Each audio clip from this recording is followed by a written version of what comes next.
Welcome to Keep Your Torch Lit with the podcasters that never quit. Yeah. And they're cerulean. What? Yeah. Cerulean? The cerulean. No one knows. There's no words. Cerulean. All right. Well, hello, everybody. Welcome to another episode of Keep Your Torch Lit, the official Survivor Michigan podcast. I'm Jack. I'm Sarah. And I am Sam. Wow. What a fun episode, guys. It was so fun. Yeah. Competition, so fun. Uh-huh. Yeah. Not the most, just love when people fight each other. It's just the kind of thing that if you're a person that watches reality television, if you see two people fighting, you just automatically are drawn to it. Yeah. At the end of the day, that's what we're all really watching reality TV for, right? Like, you can, say, oh, no, I watch Survivor for the strategy and, the interesting dynamics. No, at the end of the day, you're watching because you want to see people be feisty and fight each other. Yeah. And at the end of the day, all you care about is seeing two people talk about how one person has slept with another person and voted them off. And how that one person is hotter than anybody else on their tribe, on the other person's tribe. And if you had somebody on your tribe that was that hot enough, then you probably would have done the same thing. That was that frog enough, I don't know. I think that Mike was actually not okay with that comment. I think he was pretty offended personally that he was like, no way that Mike from Pike is less attractive than Jeremy. You kidding me? That's what was going through his head. Yeah, what frat is Jeremy even in? I don't think he is. I think he's in. That one frat. There's that one frat for all the frog people. Oh. Come on. All right. Well.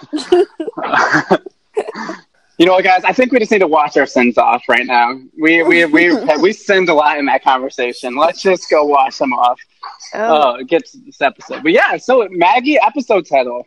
I love it. Speaking of sin, we're here to invite the biggest sinner of them all on as our guest this week. You may have heard him in the challenge laughing in the background.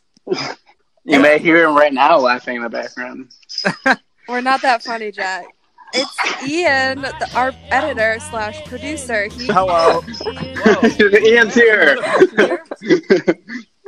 My name is Ian. For those of you who don't know me, I was the lead editor on season 2 and a producer, and it was my voice laughing hysterically as Maggie just trucked various people in the challenge. I thought it was absolutely hilarious, and some of that did, in fact, make it into the episode. Was Survivor Michigan season 2 one of your first real big experiences with Survivor? So actually it's kind of interesting how I came to be involved in it. So Cooper and I've known Leia since I was Leia and I met in nursery school apparently. So we've been friends since we were born basically, since literally 2 weeks into our lives.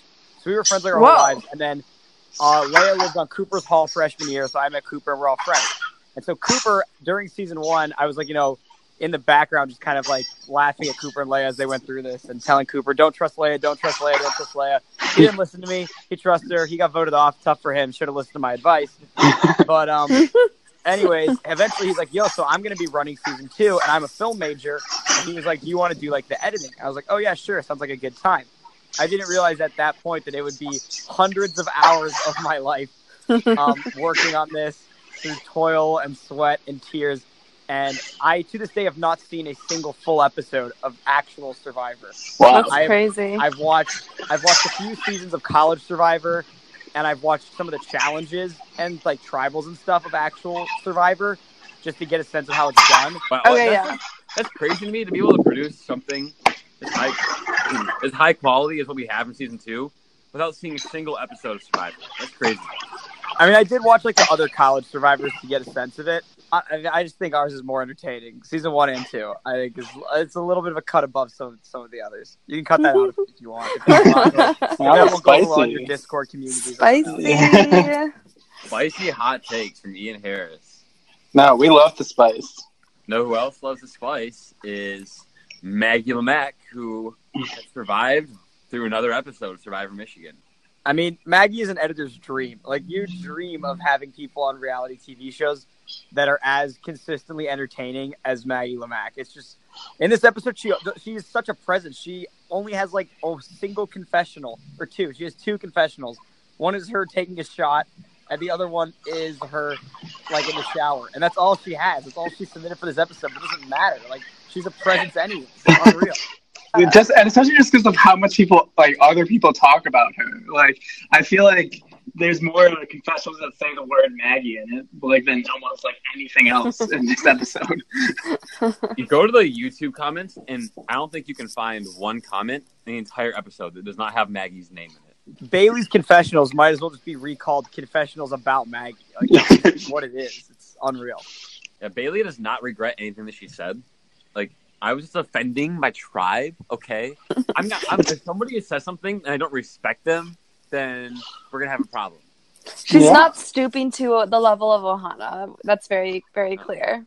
No, in the words took of the high road. She clearly took the high road. I mean, exactly. Obviously, we watched the episode. In the words of one of our favorite members of the cast of season 1, like, she's not going to apologize ever. You know? She's not apologetic. No, she is not apologetic.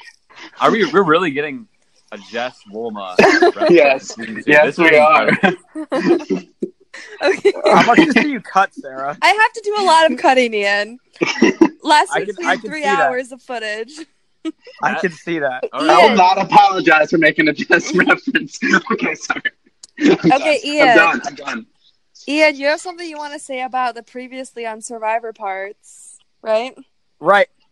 So one of the things in the editing that's particularly difficult, I found, is choosing which clips to show in the whole previously on Survivor segment. Because, as I said, I watched a lot of the other college Survivors, and I found that generally what they did, and what George did in season 1, was they just sort of recapped the previous episode, sometimes in kind of like excruciating detail. But like, if you watch actual television shows, and the example I would go to is Avatar: The Last Airbender. Yes. If you watch like the previously on for like those shows, you know, or like Game of Thrones or anything like that, it's not just exclusive to the episode right before. You know, they'll show whatever clips are relevant to the episode you're about to see. And so that's kind of how I wanted to do it, because I thought it was more useful. And especially when we have some plot lines that get, like, you know, forgotten for a couple episodes, you want to remind the audience about that. So like in this one, it was tough. Like, I wanted to re-reference the whole Maggie thinks that Lucy, like, is like whatever she didn't like that she said she was in Scrappa thing, because that comes back in this one. Bitch, no. The funny story actually about that, Maggie, the original clip she had of that, I had to make her refilm because the quality was too low of it. But when she refilmed it, she took out like the worst scathing parts of it. I think because she was maybe felt bad about it. Like, there was some other stuff in it in the original version that she sent in like whatever a couple years ago that were like much worse than what ended up in the final cut for episode 1. Yeah. Oh wow. I have to find it, but it was much worse than I was kind of like, oh, she clearly took this out. Yeah, see, I never really knew about the previously on thing. I was just like, you take it for granted. I actually think that the music there is always a bop. I'm always a fan. That's such a bop. It gets you going. It really does get you in the mood, honestly. Like, that's some good music. I love it. People should play that music for like foreplay. It's good music. Whoa. Previously on my bedroom. So wait, does the soundtrack play that and then play Africa by Toto? Yeah. Oh my god. Yeah, that makes sense to me. Or we need to start making this playlist. So Oh. put that in mind. Put that in the back of the mind. KYTL Those are the 2 playlist. songs in the The another thing, which I guess this is skipping ahead a little bit, but I think is interesting, on the title sequence, I went through I listened to like 40 or 50 versions of the Survivor theme song, because they are all slightly different, right? And like, I was waiting until I found the one that I liked the most, like the perfect one that just I for some reason liked the most. Wait, did you pick Ka Wrongs? Which one was it?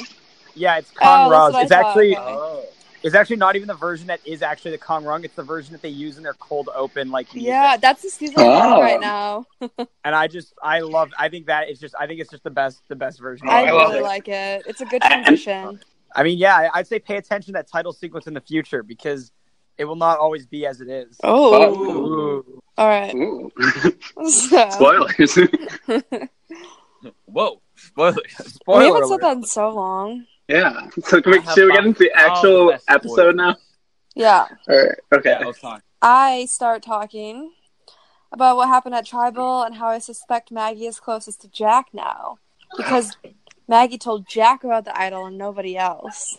Yeah, that Jack, is you true. think it was a good move by you to tell me and Sarah that Maggie had told you about the idol beforehand? Like, why didn't you just pretend you didn't know? Because I think you guys wanted to vote for Maggie on the original vote and not even do a revote at that point. That's what I was scared of.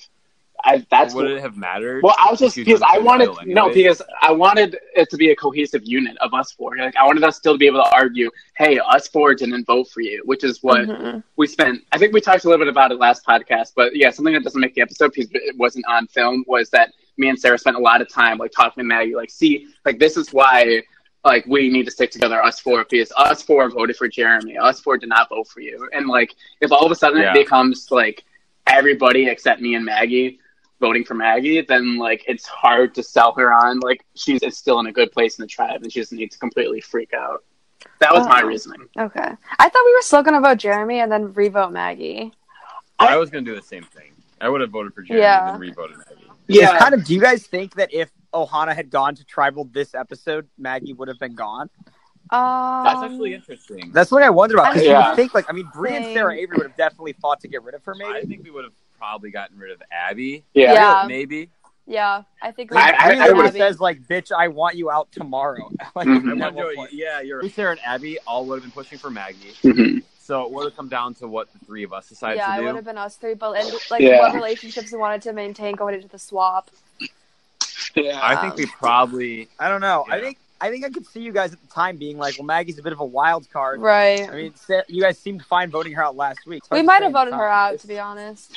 I know I probably would have pushed for her to stay. Yeah. Like, I feel like probably one of you, like maybe Sarah, would have pushed maybe to go with her. I feel like in the end, I don't think I would have like played my idol for her or anything. I think it would either would have been Abby or Maggie. Yeah. It definitely would have been one of those two. Yeah. Maggie took a shot for Ohana, and it was the biggest shot of all time. It was like a drink. Yeah. That whole clip where Maggie is taking that shot and says that, if you're paying very close attention, you'll notice that the usual music for the theme song comes in maybe 5 seconds early. Yeah, I noticed that. As she's doing that. And I did that on purpose because I just thought it sounded super fucking cool. It like did. That, as she's taking it, she's just like, it just starts in and then she's like, get ready, it's going to be like, it adds a sense of urgency to kind of the theme song where you go in and you're like, oh man, I'm so ready for this. Like, for some reason, I just really like the way that sounded. I love that. It's like she's preparing the audience for like, you've just come off this episode 3 that's completely bananas. And you watch, it's like, what's going to happen next? And Maggie's just assuring you, do not worry, the entertainment is far from over. I just thought that was great. Sarah Avery and Kevin comparing their leadership styles. I thought that was a pretty interesting part. Yeah, so I'm just like the mother of this family, and I'm just trying to like be a good leader and have a good family bond. And Kevin here is just like leading with an iron fist. Like she's totally just like roast Kevin about how like Kevin is such a like like a dictator on Cerulean. Whereas like she's like this nice mother who's like cultivating a family. Something funny about Sarah Avery is, so I spent most of the summer, I had an internship in LA. So it was 3 days a week I was doing that. And I was going to get a second job. But then I realized my second job was just editing Survivor. So I was spending the other 4 days of the week, like editing Survivor basically all day long. And so I see, like, I spent my entire summer staring at my computer screen, you know, looking at these people, like, seeing them like they live in my computer, you know. So then I was working in the law library a few weeks before school started, cleaning up an episode or something. And I go to the bathroom. And I look out of the corner of my eye and I see like someone like running the front desk who my brain was like, oh, that kind of looks like Sarah Avery. But I was like, no, you're just seeing things because you're just literally staring at Survivor people all fucking day long. And then she's like, hey, Ian. And I like freaked me out. Like she was like, you look like you've seen a ghost. I was like, no, it's just like, it's like you start to see these people as like celebrities almost. Like it's so weird because like you spend all your time editing them. Like I feel like I know these people like Kevin, Abby, Sarah Avery. I really don't. I'm like acquaintances with them at best in real life. Like a lot of them, you know. You've seen so many hours. But I spent so many hours listening to them talk that I feel like I'm like good friends with them. It's very strange. And that's how I felt. Like Sarah Avery's talking to me like, oh, how was your summer? I'm just like, I see you every day. Sarah, all summer long. I've been sitting talking about family, Ohana, the whole thing. I liked how she had her stick by her in that confessional. Still putting it up. She loved that stick. She did love that stick. Somebody that doesn't know the reference that stick is from, was so confused. They're like, so can you explain like Sarah and that and why she's so obsessed with that stick? And I was just like, I honestly don't know if I can. Like, just roll with it. I use my brother as a test audience for certain things. And one of the things I showed him was like part of episode 3, and he was like, "What is the deal with this stick? Like, is this like what is going on with this?" And I was like, "I don't know. I think it's like a Survivor thing or something." It's funny though. She's a mom, but she's also like a quirky mom. She's a cool mom. Don't always make Cool sense. mom. She's not a regular mom. She's not a regular She's mom. not your regular mom. She's like if Phoebe from Friends became a mom. Like that's like kind of what she's like a little bit. I see it. It's a bit mobster-esque. It's like The Godfather, Don't go against the family. The family. Yeah. Now we're gonna have a family dinner, and we better all come to the family dinner, guys. There is a girls' meeting for the Ohana people. Sam, how do you feel with them saying you're not swole? Hey, they ranked me number 1, and I still beat Mike. So if that's not swole, then I don't know who is. Maybe. Oh, actually, another thing. The thing is, the most swole person is obviously Jeremy. Obviously. I'm by far the most best looking. I'm by far the most athletic, and I'm by far the most swole person of all time. But you voted me out. So now you gotta pick somebody else to be the most swole player of all time. Just the ghost of Jeremy Hans is still haunting this season. Ooh, it's me, it's Jeremy Hans. I'm in your head. My seed is planted. And it's growing by the day. Here's some context for Ian. Russell, we're doing a Russell Hansen impression, but we're doing it with the things I see. I understand. I get it. I get it. I wanted to say, though, when Sarah A said somebody thumbs down Sam's message that he's swole, that was in reference to the Bunny group chat text messages that we had that somebody disliked. And, like, Sarah A was just saying that, but, like, Maggie and Abby were not part of that group chat. Oh, my gosh. Yeah. So I was, like, awkward. I remember, like, kind of doing, like, a little cover-up after, but I don't think Maggie or Abby noticed at all.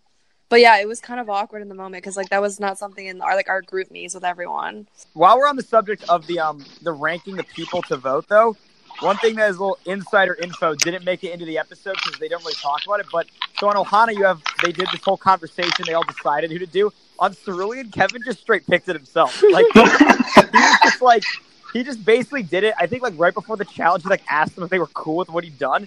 But I just think that's really funny, like going with the whole like leaders division thing that like Sarah Avery and Ohana, like asks everyone's opinion, like tries to make it a team thing. Kevin's like, fuck that, I'll decide myself who's like swole and who's not. The Kevin Swole ranking.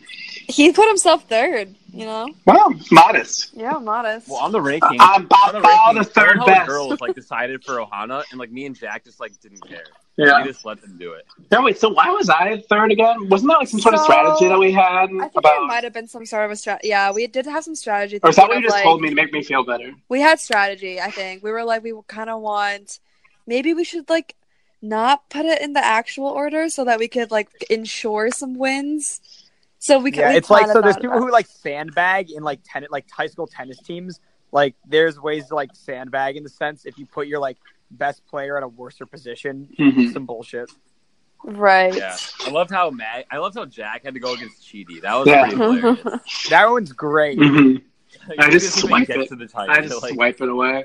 And I love the little dance that we do, and it's like the four, like me, Sam, Sarah, and Maggie. Like, where's everybody else? Why is it just us four dancing?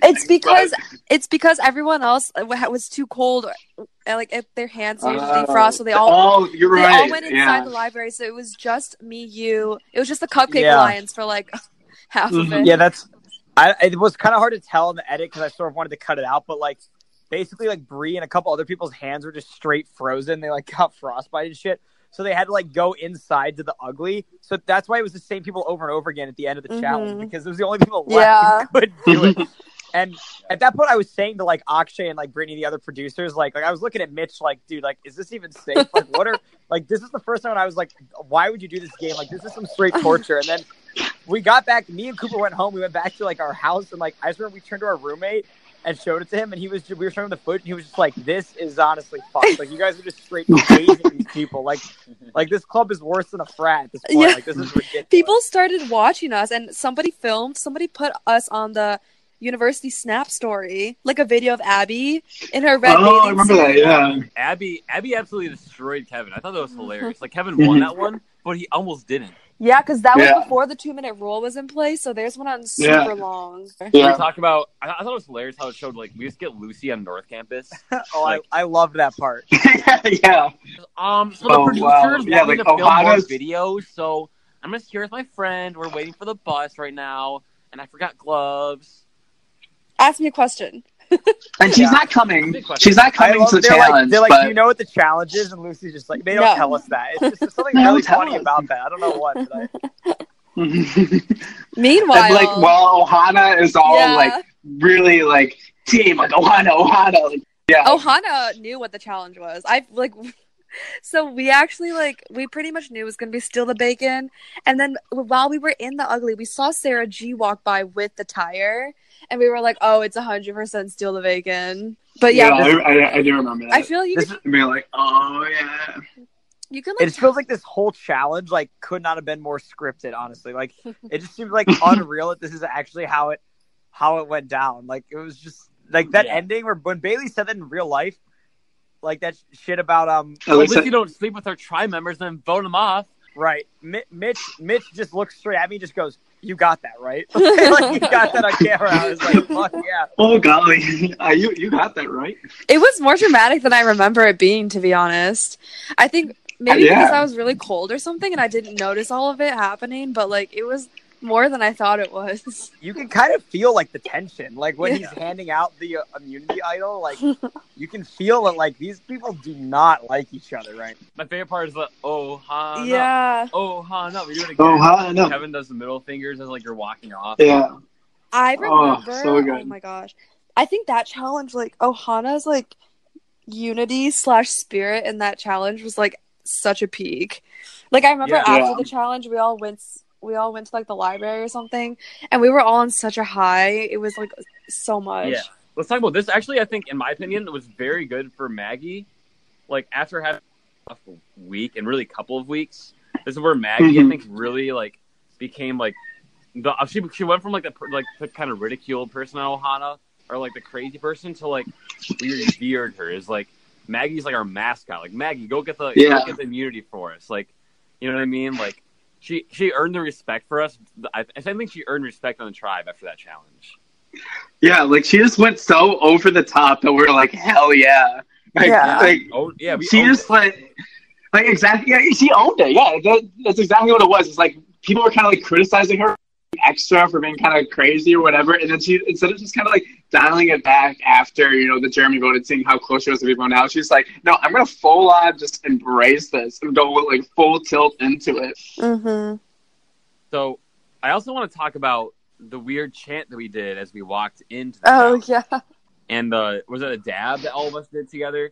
Are we really trying to copy all of us, but tribe from Survivor Nicaragua? Is that what we were? They dabbed? What we were doing. Oh. They did not dab. I thought Nicaragua. Jack, have you seen Nicaragua? I've seen every season, Sam. It's a stupid question. I actually have seen every Nicaragua. Single season. You've seen it all twice. Twice. I can. No, but Nicaragua is the most recent season I finished, so I have. They did not dab. So you saw it the other day. Yeah, literally. But we basically did the same thing that the LaFleur tribe did in that season, which was universally known as super cringy of a thing to do, where they made a little tribe chant and as they walked into the challenge.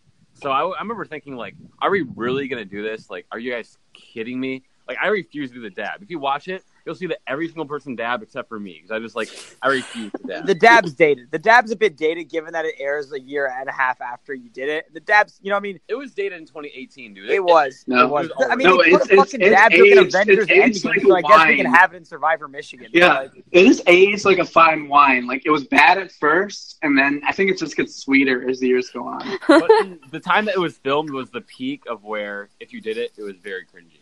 Which of these matchups did you guys think was the most entertaining? Okay, I thought a lot of them were. I thought the Mike versus Sam one was really funny because they were all over each other. It was really I will funny. say, I wish. Yeah, that was I had subtitled was right as Mike walks away from Sam. He goes, "That kid wrestles."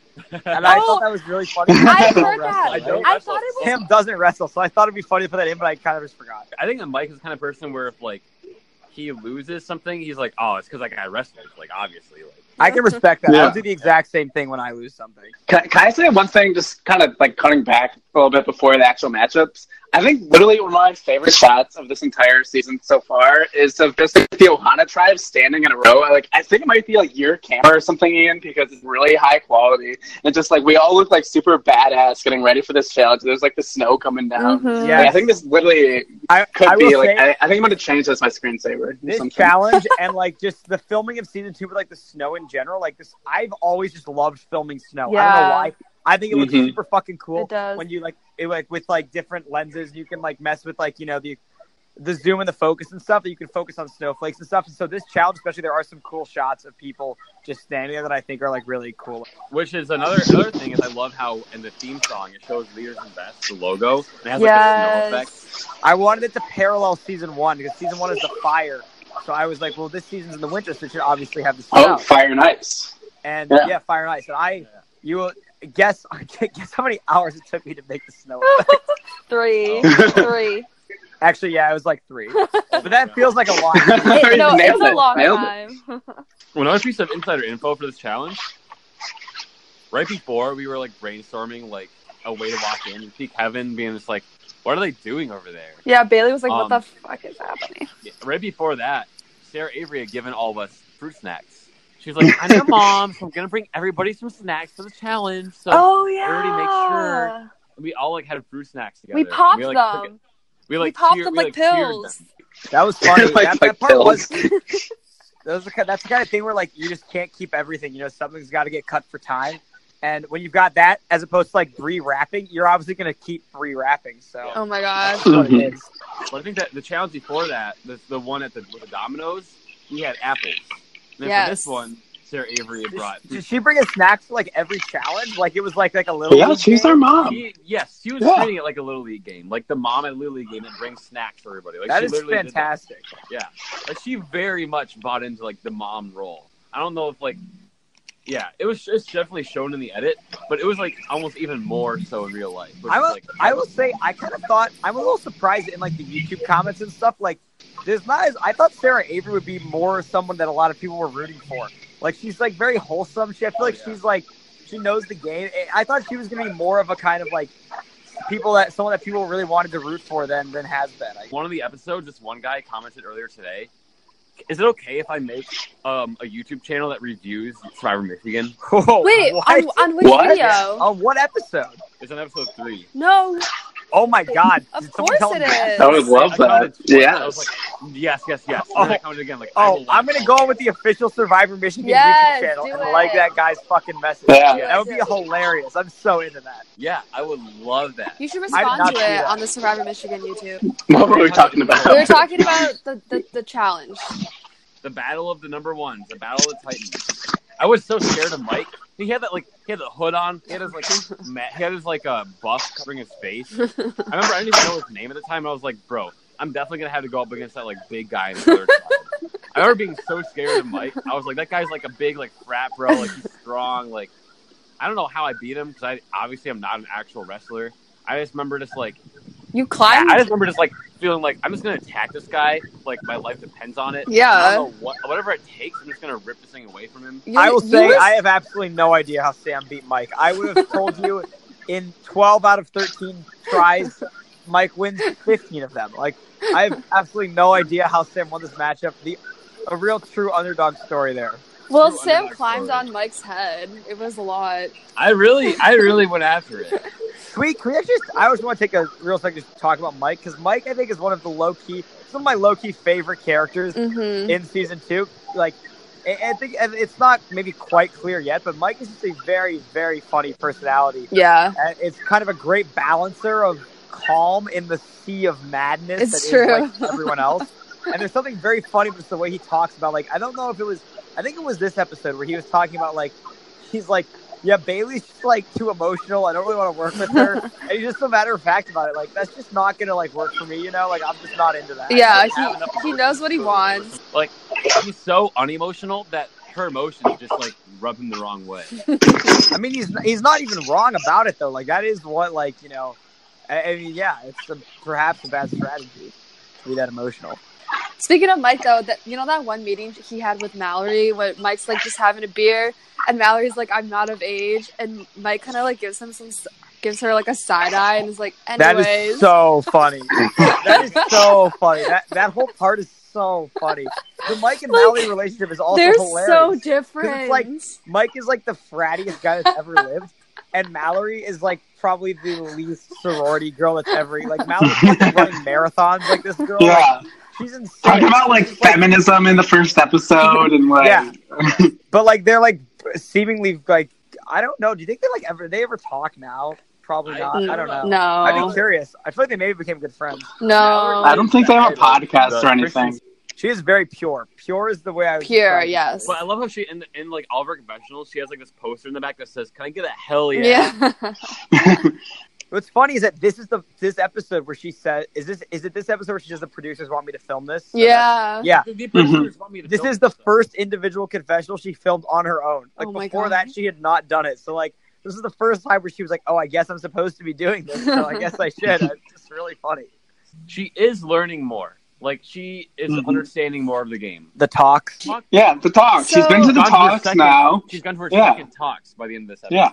So she doesn't know why she might be rewarded for going to tribal, but she's picking up on other things, you know? I love how she's like, so the producers might have us. They might have a reward after tribal. I don't understand She why they seemingly knew it was going to be a swap, though. She mentioned that. Like either someone told her, or I don't know. Yeah. She's had the intuition. Yeah, I kind of. Lavana might have been whispering in her ear. I don't know. Did you guys all just assume 100% it was a swap? You guys told us, oh, make sure you come for a challenge like right after tribal. We're all like, We pretty much knew it was going to be a swap, like 95% sure. Should we talk about what Maggie was wearing at the challenge? yes, Yeah. Let's talk about that. Well, everyone had a different definition of it on Cerulean. I love that. I mean, yeah. I think Chidi said Maggie had it written on her chest. Somebody said it was a shirt that said "Fuck you, Cerulean." Mike called it a tattoo. Yeah, Mike called it an explicit tattoo. It's permanent. And then Lucy was the only one who got it right. She said crop top with "Fuck you, Cerulean" written on stomach. But she said, but you know, it's also I get it, like fun and games, banter, you know, So whatever, fun. Ohana. But the thing is, it was too personal when it said "fuck you, Cerulean." It could have said "fuck Cerulean," and that would have been fine. But "fuck you, Cerulean," like that's crossing the line right there. I will say there was an alternative title for this episode, which might have been "Fuck you, Cerulean." I thought that would have been a fun title. I considered it, but then I was like, no. Too explicit. My grandparents. I think I really like just gotta wash my sentence off. I think that's pretty great. No, but I think there's something really, really funny about the fact that like this is, I think, the only time in the pre-swap in which you have everyone in Cerulean commenting on a specific incident. Like usually at the least you expect AJ or Chidi like doesn't have anything to say about it. But this Maggie wearing her shirt "Fuck you, Cerulean," everyone had something to say about that. Everyone. Even AJ, who calls her Maddie, doesn't even know her name. Doesn't even know her name, but he knows enough to know that like this girl like is pissing off my tribe. And I think that was hilarious. You want to like insider info of Maggie and AJ having a relationship in the game? Oh.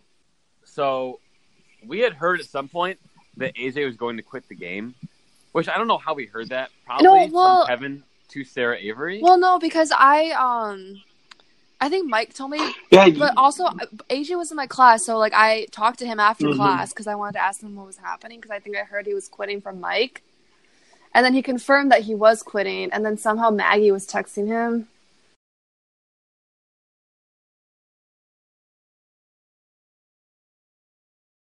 After Sarah, you found out that AJ wanted to quit the game. We all discussed it as a tribe, like on our tribe chat, and Maggie's like, "Oh, I could talk to AJ and try to like get information out of him." Right. So Maggie talked to AJ. She like, I don't know how she messaged him, but she somehow did, and asked him like information about his tribe, and he told her like everything he knew, just because he's like, I have nothing to lose, like might as well just tell you this stuff. Yeah, but it wasn't that much info that we didn't know. I mean, AJ, you know, he isn't even aware he's playing the game, right? So you know, there isn't that much he knows about the game, but he did tell us something. useful. Well, this text exchange is the most personality we see from AJ this whole season. Like, so after this challenge, we all had the worst bruises. Like, literally, we all would just send Snapchats of our bruises, like, all day, every day. But AJ goes, yeah, that's pretty bad, in response to Maggie talking about our bruises. And he's like, I went to class the next day with scratches and bruises on my neck that looked like hickeys, and I was getting looks. Which is, like, and the honestly, most... those were all from Maggie. Maggie was, like, biting. I thought it was no biting, as a rule. I love how Cooper said no biting, no scratching, no like kicks to private parts, and like something else. We look and so Maggie mad. Broke every single rule. Yeah, but how about when Maggie literally grabs Bailey's head and like throws her? Oh my god! I mean, that is like that's insane. Like that was uncalled for. That I remember being like at the time, like, should we be letting this happen? I was laughing, but I was like, should we be letting this happen? Cooper was like counting down, just like 5, 4. And Matthew was like 3, 2, 1. It's over. It's over. It's like it's call it. It's call it. Next season after that is when we started making safety waivers in response to this challenge. Yeah. But one thing, though, that AJ says in this text, he says, if I knew we would be switching earlier, I probably would have fought to stay in more. But it's pretty much too late now. Do you think he actually would have fought to stay more? No. I think he's lying, yeah. No, I think AJ was, as soon as the game started, AJ was already. Yeah. I know. Let's just finish the challenge out right here. So... is there any other matchups you want to talk about? Abby versus Kevin was very competitive. Abby wore a swimsuit over her clothes. That was something. My favorite was the icicles on Kevin's eyebrows. Yeah. Oh my god. Kevin and Abby was just such a evenly matched fight. Like I just loved how. Yeah. I remember that one in real life took forever. You saw in the video, they're both like caked in snow because like. They were both just rolling around in the snow so much. Yeah, that was funny. That was probably the toughest one, physically. We definitely see Abby, you see Maggie go up against AJ, and AJ wins. But then Maggie, that's when they first see Maggie is suffered in her stomach, and she has a little first like fight with Bailey. Mm-hmm. But one thing I think is interesting is, Bailey is Maggie did write the shirt that says "fuck you, Cerulean," but Bailey's low-key the aggressor in a lot of these situations. Like, Bailey's the one chirping Maggie, like, for most of this. So I think that part is, like, yeah, Maggie wore that, but that was, I don't know. Like, Bailey makes it all seem like it's all on Maggie afterwards. I don't know if that's quite fair. I think they're both at fault. Well, I think the only reason Bailey did that is because it said "fuck you," Cerulean. Like, just take the "you" out, and fine. Yeah, well, of course, no need to bring that in there. She crossed the line by writing the word "you," and Bailey was just defending her tribe. She's not going to apologize for defending her tribe. It does change it though. I think "fuck Cerulean" is less aggressive than "fuck you, Cerulean." Yeah. Do you guys think do you guys think Nick would have been like, if Nick was in this challenge, would Cerulean have won? Would he have been advantageous to Cerulean? No. Who does he replace? Like. He would probably replace Bailey. Who's the weakest member? Who was the 7th? Bailey. Yeah, it was 2-7. Bailey. I feel like it's better Bailey. Oh my god, but guys, Nick. No offense to Nick. Me versus Nick, though, that would have been amazing. So, all right, we talked about the fight already, like a couple of times, but let's just like analyze this as more like strategically. Like, this was a bad look on both Maggie and I think worse on Bailey than on Maggie. Probably bad for both of them. But like we were saying, it kind of endeared Maggie to our tribe as like she's sticking up for our tribe versus Bailey was sticking up for her tribe, but her tribe mates didn't really see it that way. Yeah, it is interesting that in that sense that Bailey, I think, actually alienated members of her tribe by doing this, right? Like Maggie, people are becoming endeared to her. People are saying, we're going to maybe stick with her now versus Bailey. You've got people like Mike saying, I don't want to work with Bailey after this. Right. And Mike has a lot of pull in the tribe. He's in with Mallory. He's in with Nick. That's a majority right there. I think that's kind of interesting. The best roast of the entire season so far is, if there was someone hot enough to fuck in your tribe, you would have too. And then you hear Abby go, oh, shit. And I will say though, I think one of the bigger twists of the episode is Sarah Avery coming out to Jack and Sam with the knowledge that she has at least somewhat of a relationship with Kevin. I mean, how did you guys take that at the time? That was crazy. So this is the car ride after Jack. This actually might have been episode 3, right, Jack? Wasn't this at the last episode? I'm not sure. I feel like it was 3, but I'm not 100% sure. So I think the insider info here, this actually happened immediately after the Domino Challenge. I was driving people home. You know how we got the confessional last episode where Abby's like, I was in the car with Jeremy and Maggie. Never again. So yeah. That was one of the cars. The other car, it was me, Jack, Sarah Avery, and Sarah Z. After we dropped Sarah Z off, it was me, Jack, and Sarah Avery. And Sarah she texted me before. She's like, I want to tell you something. Like, we'll talk in the car. But Jack was still there.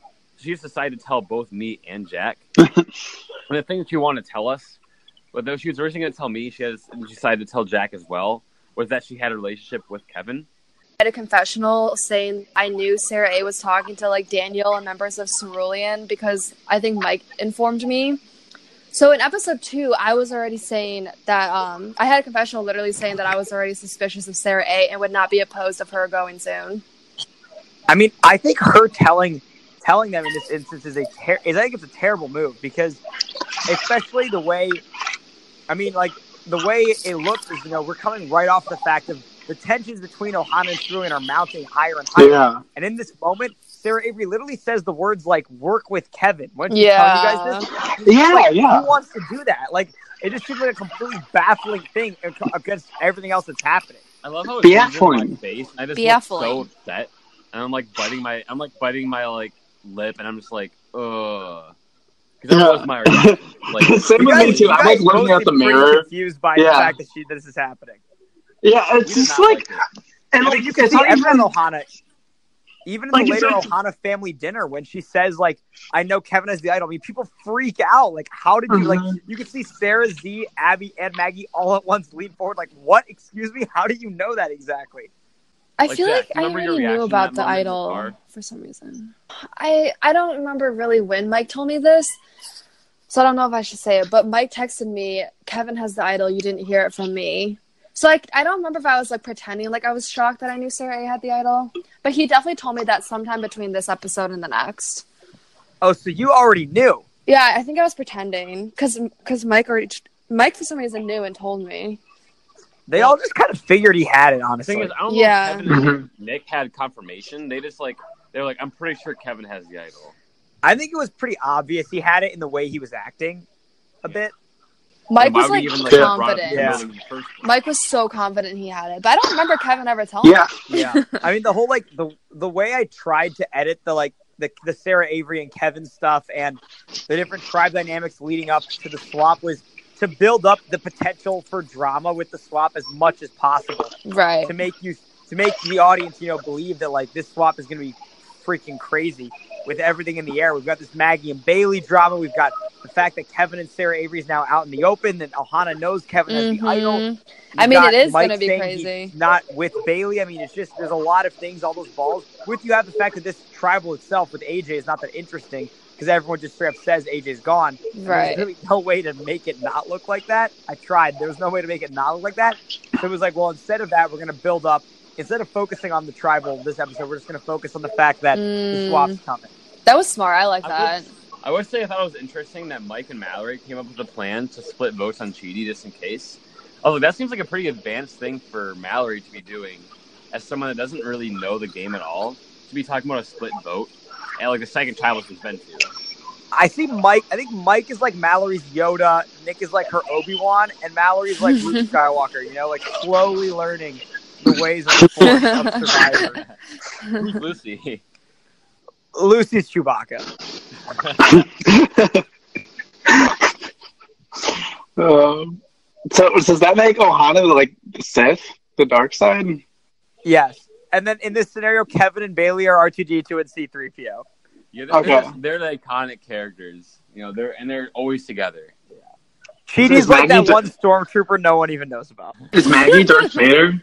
Yeah, I think Jeremy's Darth Vader somehow. No, Jeremy's like Darth Maul. Best villain in all of Star Wars universe.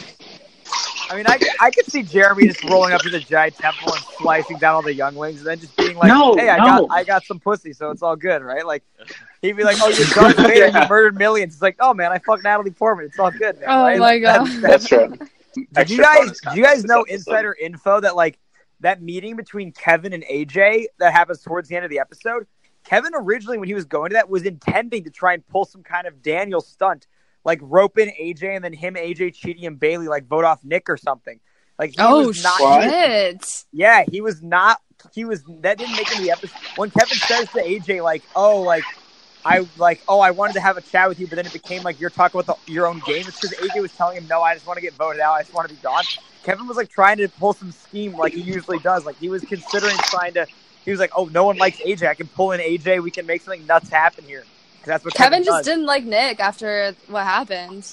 I think that kiss it wasn't enough. Yeah. For him, Nick really should have made sure he held the kiss longer, like Jeremy and Maggie did, and maybe it would have been different. Yeah.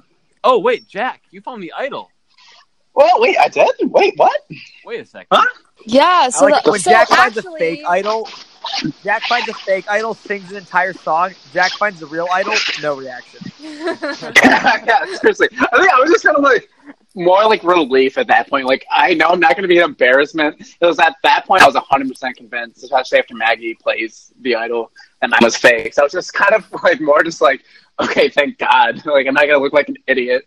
I have the real one now. I can do something. The best thing about your fake idol is that it's not even like someone planted it. It was literally just an object. Yeah. Right, yeah. I guess we can kind of freely talk about this now because I didn't want to in case, I don't know, spoilers or something. Like, there's no explanation that anyone has come up with about that thing. And I still have it. That's actually one of my, like, prized Survivor possessions. I still actually have that little necklace thing, and it's sitting on my desk. It was the right island. now. The island was speaking. Yeah. The island was speaking. Like, but I my wanted gosh. to say something about this idol. So, a little insider info, the producers actually hid a clue at the challenge in one of the cones. That was, like, the boundary of our challenge. But none of us found it because we were too preoccupied with everything else that was happening. Yeah. And so they had to just release it to everyone in our group chats because we weren't competent enough to find it. I think it's actually even worse than that. I'm pretty sure one of the producers at one point lifted the cone up, when we were cleaning up. And was, like, trying to make it clear that it was just fucking sitting there. But we were, like, fighting each other. Everyone was too preoccupied with whatever was going on. That's fun. Yeah, just a little bit more info about, like, the idol thing and me finding it. I told people, because there was a big group of people that were going to go search for it. And I told people that there was a meeting at my fraternity, that metal frat, that was happening that I couldn't miss, which was actually, like, 100% true. But I was just like, okay, I'm going to, if I know where this idol clue is, I'm going to go, try to find it real quick and then get to that meeting, a little bit late. So, I had, kind of, an ironclad, an excuse about why I couldn't be at, this whole big, meetup thing. But still managed to, just go run, grab it and then, get back to it. Wait. I have some more story behind this. When the clue came out, I blasted my friend's chat and was like, where would this be? And I was like, who's anybody by the diag right now? And one of my friends was, and I called him, and he picked up. He was like, it's been found. And I was like, what do you mean? He was like, there is a dude here. But I don't know. He was like, there's some dude, and it's been found. And I was confused. I was like, maybe it was just a producer that he's talking about. But he saw you find that idol. That's amazing. Yeah. That's not the reason why I didn't have that big of a reaction, because I was so scared of somebody coming and seeing me there after I've said repeatedly that I would not be there. Yeah. So I was kind of look around and I can't believe that none of you saw me, because weren't you meeting in the Ken building? No. Abby and I were in her car. We were literally staked out in her car. We parked in a central spot on campus, kind of by Ross, closer to Lord. Which is where I was. And then right when it happened, we ran, we sprinted. But you know what it was? We thought it was the stars in the fishbowl or something, because I think we might have gone to the fishbowl first because there was star carpeting or something. I don't know. We were just a little late to it. You got there before us somehow. And I just instantly knew somehow. Yeah. Well, I think we all wrote in the chat, this must be that flag. Yeah.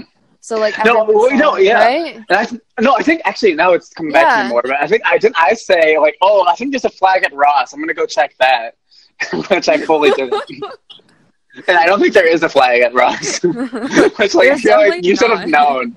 But you should have known. Did you say that? In Ross. I feel like I did. But you told me I want to find this. You found it.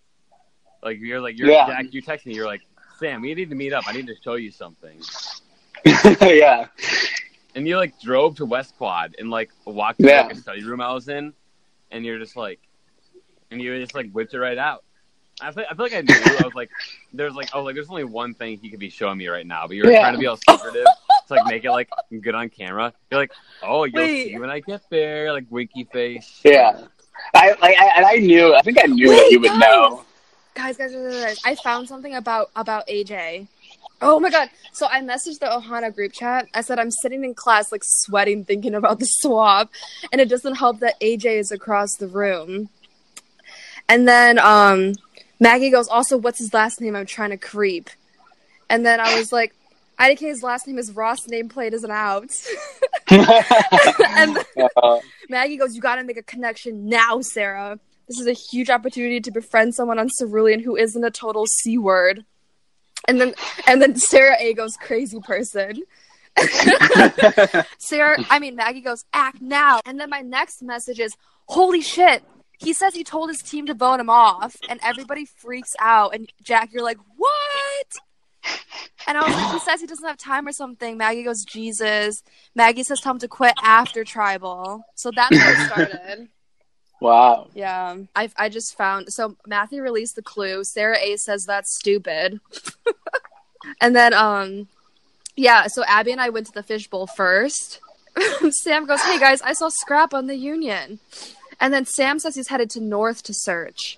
So Jack goes, I have to stop looking to go to this house meeting, but once it's over, I'll come back. And then we headed to the flag. Yeah, so Abby and I went to the fishbowl first. Nobody ever said it was at the flag, though, really. Jack, you did some bluffing. Yeah. Wait, what did I say? You said, is anyone still out there? My meeting just ended, and I'm ready to look all night. I mean, there's not that much to discuss with the Tribal, right? Like, AJ goes home. Everyone knew he was going home. Yeah, there wasn't... I guess apparently Kevin tried to pull some crazy thing. Didn't work. AJ goes home. So, AJ... All right, here's a question. Has he realized by this point that he's actually playing Survivor? Or does he still think that he's at a Ross networking event? Well, when I tapped him, he looked a little shocked. I don't think he knew who I was. He thought I was trying to network with him. If maybe when Maggie bit him in the leg, he thought, you know what? This is not a normal thing that would happen in a Ross networking event. Maybe I'm doing something that I shouldn't be doing right now. I think I'm going to quit. Like, she bit me in the leg, but she didn't even, like, send me a LinkedIn invitation or anything. Like, I feel like if you bite the leg, you send a LinkedIn connection. So something's off. I agree, Jack. I will say this was, this is, I think, the shortest Tribal so far in terms of screen time. Just because there was just so little happening with it, you know? Like, everyone knew AJ was gone. You just kind of want to get to the swap at this point, and you don't really want to be bothered with the things people are saying, BSing themselves why AJ's gone. I love how Cooper tried to draw it out. He's like, so AJ, what are you going to base your vote on? And AJ just, like, totally didn't go with it. He's like, oh, you know, I'll try to vote to make sure our tribe is strong. He votes for Nick, so Nick is now lost. Oh, yeah. Insider info. Apparently, AJ just didn't like Nick, and that's why he voted for Nick. He told Cooper or somebody that afterwards. I also will say this episode, you might notice that almost all the other episodes so far, it's gone. The person gets voted out, then it shows previously on Survivor, or next week on Survivor, and then it shows their like final words with the voting confessionals. This time I reversed it so that it goes straight from AJ getting the torch snuffed to AJ's final words, and then it shows the next week on. And that's because I thought that, you know, ending it on the swap clip was a much better cliffhanger ending than AJ talking, who really... Yeah, I agree. So I thought that builds in really well to that ending and just being like, oh my God, like I really want to see what happens next. You know, I want to see this swap. That's good. Yeah. And the eulogy for AJ, and I love how AJ's like last words are like, I hope my boys like Mike and Kevin do well. You know, I think they can pull through. Like, did AJ ever talk to Mike? I think he just picked the two guys he thought were like the most bratty guys and decided he liked them the best. Oh, that reminds me. It seems very arbitrary for sure. That reminds me. Remember when Kevin was telling Bailey who was like good on Cerulean? He was like Mike and Nick, and that's about it. It was so random. Like he was like, it's not like he just picks random names out of the hat, and he's like, those people are good. Like he clearly does not like Nick. So why does he say Nick? Like it's just so random. Yeah. He does have that jawline though. I mean, that jawline is to die for. Like, Oh yeah. Like AJ? Yeah, eulogy AJ. for AJ. Oh. Jawline is eulogy for AJ. Yeah. So I think we can understand why AJ was edited the way he was, because he got kind of a pretty invisible edit. We don't really know much of what's going on with AJ, why he's there, what he's thinking. It's for good reason. It's the thing is, when you're, especially in these early episodes, you're balancing like 18, 17, 16 people's storylines, and you really don't have that much time. And it's just a lot to balance. You're trying to not only set up the arcs that are going to pay off for the rest of the episodes, but you're trying to make it not obvious what those arcs are going to be. You're trying to, mislead in certain ways. You're trying to make sure, people like Daniel have their own arc, and it's tough to do. And sometimes someone like AJ gets a little lost in the shuffle when they end up not having much of a role overall. And it's tough. You want everyone to have their own arc. You want everyone to be able to have their own, part of the story. Some people's part of the story is they just weren't a huge part of it. Right. I think it's fair because AJ brought it on himself. He did not have good footage. He did not try. He did not care. I think that's what his arc is. Like, his arc is he was a non-entity because he was non-entity in the game. Mm-hmm. He tried to vote for himself in episode 2. Right. I mean, that's his major moment, is that he voted for himself. That's probably his most memorable moment, I will say, because the whole AJ thing was such a, non-interesting ending of the episode, at one point, because this episode is pretty short and the next episode is one of the longer ones, I did a cut of it in which the swap was in this episode, and it goes the AJ Tribal, then the swap. And I thought about I looked at that and I watched it a few times, and it didn't quite work because it killed the whole cliffhanger of the swap, because then you knew who got swapped onto what. Yeah. And it made the beginning of the next episode kind of weird because there was just no beginning to it. Then it was just, now we're just people talking about the swap that just happened. And it just felt more natural to have the swap happen at the beginning of the next episode. But I considered doing it because it was like, well, the AJ thing is just so boring that maybe we should just throw the swap in here to make this ending more interesting. But in the end, it didn't make the final version. I like what you did. No, I think it worked, pretty well. Mm-hmm. Do we want to place him in the, what is this, the 16th place club? 17th? This is 15th, right? He goes against Nikhil, right? I mean, I don't remember, to be honest. You got to give that one to Nikhil, in my opinion. Yeah, come on. Fashion icon. Nikhil at least thought he was playing. AJ has a jawline, though. Nikhil knew that he was playing a game. He didn't know if the game was Super Mario World or if it was Survivor, but he knew he was playing the game. I wonder how Akshay would feel about two brown people tying. Oh, that's true. Nikhil is more of a presence in season 2 than AJ was. That's true. That's true. Yeah, AJ's just he's not the character you're doing the edit for. That's just how it is. Any parting thoughts, Ian, on anything? I mean, it's been good so far, and it just gets better. The next couple episodes are some of my favorites the entire season. Actually, true story, episode 5 is the first episode I finished. Very strange, since it's the 5th episode of the season, but sometimes that's how it goes. The first couple episodes I found very hard. You had to make sure it was quite right. You had to do some of the later ones in order to make sure that the threads all connected. Mm-hmm. But yeah, episode 5 was the first one that actually was finished. So yeah, there you go. It's a really good one too. Yeah. So as we did last episode, we are going to be once again going through the power rankings from our wonderful friends Joe S. and Paul, the boys back in town. Yeah. We're going to start with the Ohana tribe after the end of episode 4. So Sarah can run through that. So number 7 on Ohana, dead last, unfortunately, is Abby. Abby is the one thing you never want to be on Survivor, expendable. She seems to have no real deep connections except Sam, whose attention is elsewhere. Abby needs to start playing hard and fast post-swap, otherwise she's liable to land in the dusty archives of forgettable pre-merge boots. Ooh. I think that, looking at Abby did give Kevin a good fight in the challenge, so, great job, Abby, on that. But, yeah, we didn't really see much from Abby in this episode other than just the fact that she doesn't really know what's going on. Yeah. She was kind of more in on the split plan last episode between Maggie and Jeremy, but, Yeah. Okay, and then number 6, we have Maggie. What an episode for Maggie. She paints her stomach, gets into a huge feud with Bailey, bites a guy's leg, films a confessional in the shower, added Mallory on Facebook for some reason, and takes the largest shot of tequila we've ever seen. But she's still here, and who wouldn't want to keep Maggie in the game as the biggest shield you could possibly find? That's a good point. This is kind of where Maggie really like goes from being the target of Ohana to like our mascot. Mm-hmm. Like kind of after her antics against Bailey during the challenge, where we were just like we were all on Maggie's side, you know? Yeah. And then number 5, we have Sarah A. Mom, stop telling Kevin so much information. And stop telling your tribe how much information you're telling him. But she's still got a lot of connections, and she wins points for ratting out Kevin to her tribe and letting them make him public enemy number 1. You kind of saw in the episode, like, me and Jack, she's talking to Kevin. We're both kind of like, but we don't really want to work with Kevin. You know, I do think it's good on her to, like, kind of recognize that and tell the tribe that, hey, Kevin has an idol, and kind of, like, get ahead of the curve there. But it doesn't seem like it seems like she's still, it's confusing whether she wants to work with Kevin or whether she doesn't. Yeah. And then number 4, we have Bree. She's got the Bunny Alliance. She's meeting with both Sarahs. She seems to be sitting right in the middle of everything, but I worry that she's nobody's number 1, which is a pretty astute observation, honestly.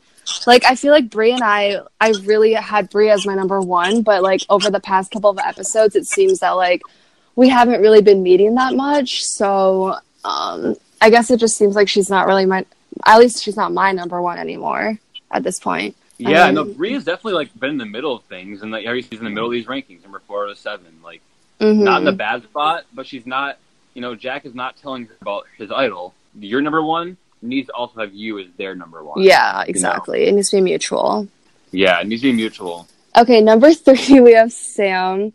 Sam seems to have a solid pulse of the tribe, even though he's weirdly comparing everyone to animals. Jack shares his idol with him, a great sign, but he remains the most visible target of the KYTL 3. Yeah, I think it, like, if you have a good enough bond with someone that they'll share information with you that they have the idol, that's honestly a very good spot to be, because you know where the idol is, but you don't have the target of, like, having the idol yourself. So I feel like it's, like, a decent spot, but, yeah, being the most visible target, I mean, you know, you don't want to be seen as a threat necessarily, and I feel like, as so far we've seen of the 3 of us, that no one's really necessarily said Sarah X or Jack is a threat. But we have seen me get roasted for whether or not I'm actually swole. I don't know if it's always a good look to be ranked number 1 in a challenge where there's rankings, because all of a sudden you have this target of number 1. So yeah, I think I can see where they're coming from with that. And then number 2 is me. Coming into a swap, Sarah's relationship with not only her own tribe, but Mike is a very good look.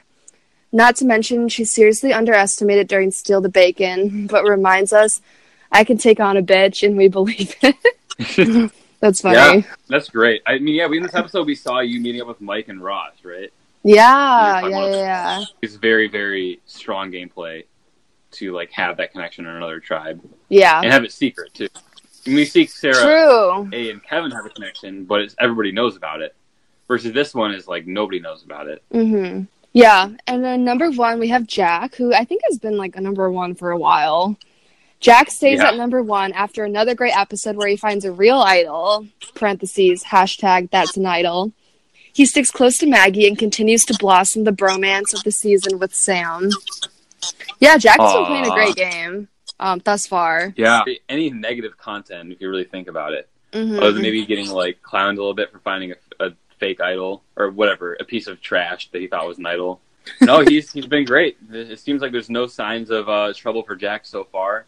It kind of seems like everything's being handed to him. He's in a lot of alliances. A lot of people seem to like him, and now he has the idol too. All right, so now let's move on to Cerulean. Number 7, we have Bailey. One of the all-time worst episodes for an individual player across any Survivor franchise. Damn.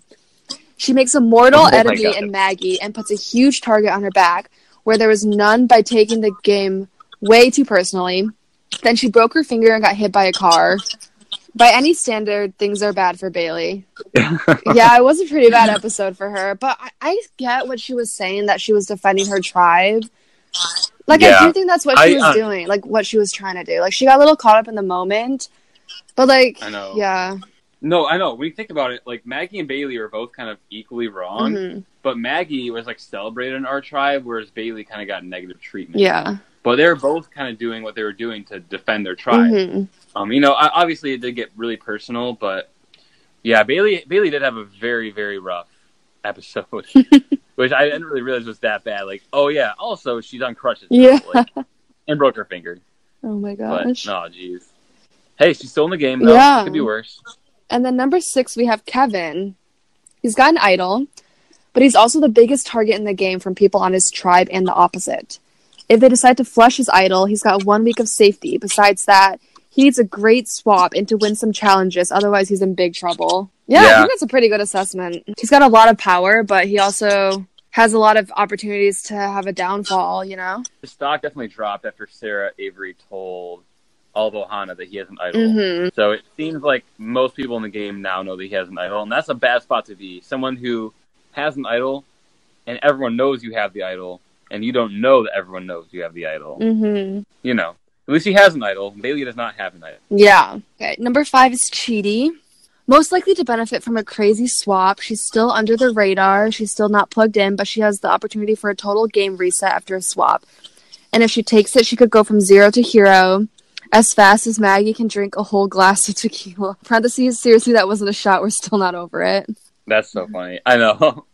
Wow. What does it say about Chidi's game that you have to still bring up Maggie in the description? That's what I was thinking. Yeah, I just feel like I don't, just based off of the edit, I, don't know her. I feel like I don't, know who she is. She doesn't, say much. What are her motivations? Right. What's her plan? Yeah, she's definitely not been shown very much. At this point, there's some people who have negative content where they're ranked below her, and she's above them just for the fact that she hasn't done anything wrong. But that's not a way to win the game. Mm-hmm. So she is going to have to start making some moves pretty quick if she wants to get herself in the conversation. Yep. All right. Well, number 4 is Lucy. Welcome to the show. Lucy has a strange week between getting Scrappa and her Chiron and getting weirdly upset, not about the word fuck, you on Maggie's stomach. But she's still in the middle and seems to be in a fine post-swap. Yeah. I love Lucy's just random confessionals. She doesn't seem to have strategized that much, but she, does care about the game a lot. She just is underestimating how much other people are playing, I think. Yeah. Her friend asked me a question. And her friend's like, do you know what talent it is? No, they don't tell us that. Yeah, Lucy is, she's something. Fun to watch. It'll be interesting to see if she can come into her own. Mm-hmm. Or if she'll kind of stay as a background character. Right. Mallory at number 3. The most improved player of the season award so far. She's hanging out with Mike. She learned how to film a confessional. She's a quick learner. Plus, who's coming after her? Mark my words, Jenna Morass upside. Oh. Yeah. Wow. That's some strong words for Mallory. Jenna Morass, if you don't know, is the winner of Survivor Amazon episode season 6. Where she basically was kind of like a younger girl that didn't necessarily know the game super well, but kind of came into her own as the game went on and ended up having this big upset win at the end against Rob Cisternino, where she beat him in the final immunity, voted him off, and won the title. And it was just a really unlikely thing. Yeah. So definitely would be an interesting story if you saw that happen. But we love a good underdog story. You love a good underdog story. Yeah, absolutely. Number 2 is Nick. He's got Mike. He's got the potential for this 4-person alliance with Mike, Mallory, and Lucy. He's a good strategist. In his absence of the challenge may serve him very well. Oh, interesting. Yeah. So that alliance, that Mike, Mallory, Lucy, and Nick, wasn't that proposed by Mallory? Yeah, it was. It was. Yeah, that's surprising coming from someone who called tribal council the talks earlier. No, Mallory's learning fast, and the fact that she even proposed an alliance, she's already doing more than a lot of people on her tribe. So. Oh yeah. Yeah. But Nick always seems to know what's going on. He's very much always just in the conversation. Yeah. He clearly knows this. He clearly knows the game, and it seems like he has a couple of people who really like him, and Mike and Mallory. Number 1 on Cerulean, we got Mike. Mike from Pike. A breakout episode for Mike, in the good way, not the Mackie way. He's connected to Sarah X, Nick, and Mallory. He's a charming, likable guy. He's rising fast. It's a good landing spot for Mike. It seems like we haven't seen anybody say anything negative about Mike in his 4 episodes so far. He's been ranked number 1. He's been ranked as the strongest member in his tribe, it seems like everyone wants to tell him information. I mean, we had Bailey in the second episode. Now we kind of have like Mallory come. Seems like everyone likes Mike. Yeah. You like Mike? He has a connection with the other tribe. He's able to hide it better than Kevin is. So, yeah, good on Mike. He's very level-headed. So, absolutely. So, those are the rankings for this week. Hey, you guys remember Brittany from season 1? Had her on. How can I forget? So we had her on the podcast last season, and we did a social media segment when she was on that was reading old Facebook posts, and we are going to bring that back next week. So get ready for those because they are going to be very embarrassing. They're going to be, we have some very talented. I was trying to make a myth. We have some very talented posts.